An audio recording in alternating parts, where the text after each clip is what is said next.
Hi,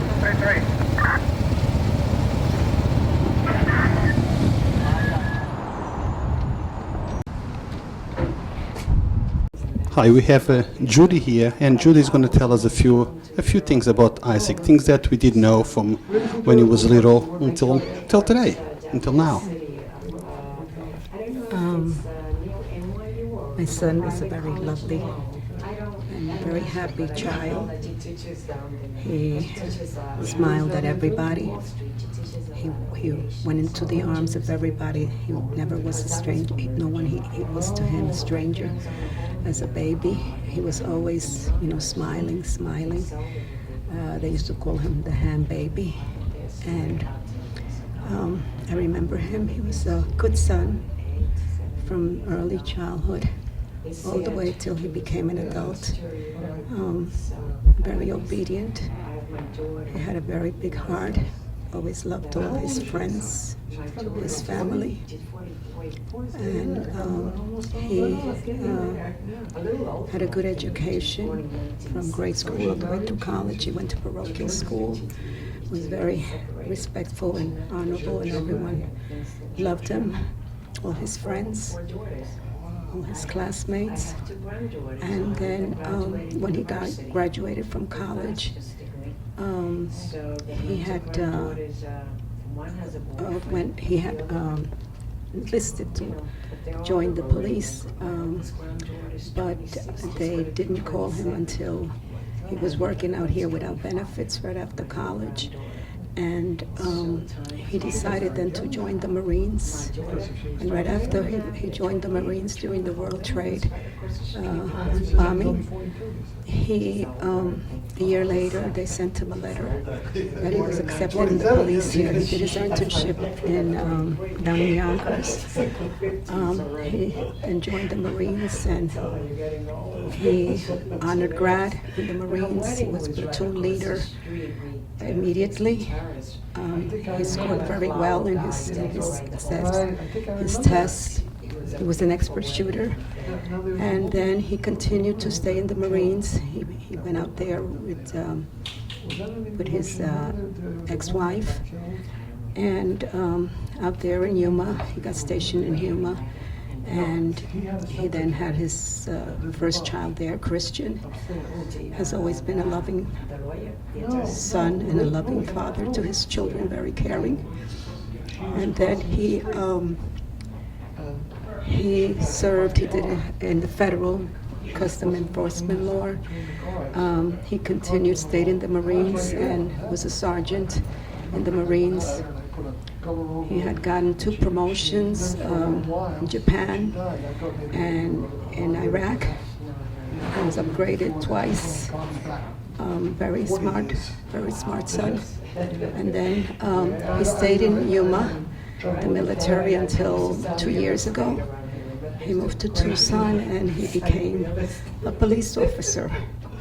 He has been loved by all of them over there. When I went for the funeral out to Arizona, everyone just gave me nothing but good words about him, of how he was the one that they needed, that how intelligent he was, that he was always smiling. He was always very caring to all of his police officers. And I can't say any more than that he was loved by everyone, even here. All of his classmates, most of them will be attending from grade school all the way through college. But I've never had any complaints about him. And I do love him very dearly. I'm gonna miss my son very much. He was my only son, my only beloved son. And that's all I have to say. But he was a very caring son. But can you tell us a few words about Isaac? Did you know him? I didn't know Isaac all that well. As a matter of fact, he went to school with my younger brother. The reason I'm here is because Isaac obviously was a Yonkers resident, served our country in the United States Marine Corps before he moved on to become a police officer. He's back here at home now after this tragic accident. Far too many drunk driving accidents still occur, even with everything we know now. Took the life of a very young and promising young man who has done everything right up to this point, and you know, I just pray for his family, and I pray for his soul. I know that the good Lord has a special place for him, and but you know, you just can't make sense of these tragedies. You just can't. I don't know. I don't know at what point this country's going to take drunk driving seriously, but when they do, it could save a lot of lives.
Pero yo no puedo, porque tú me importas, tú no me dices, Mercedes soy yo.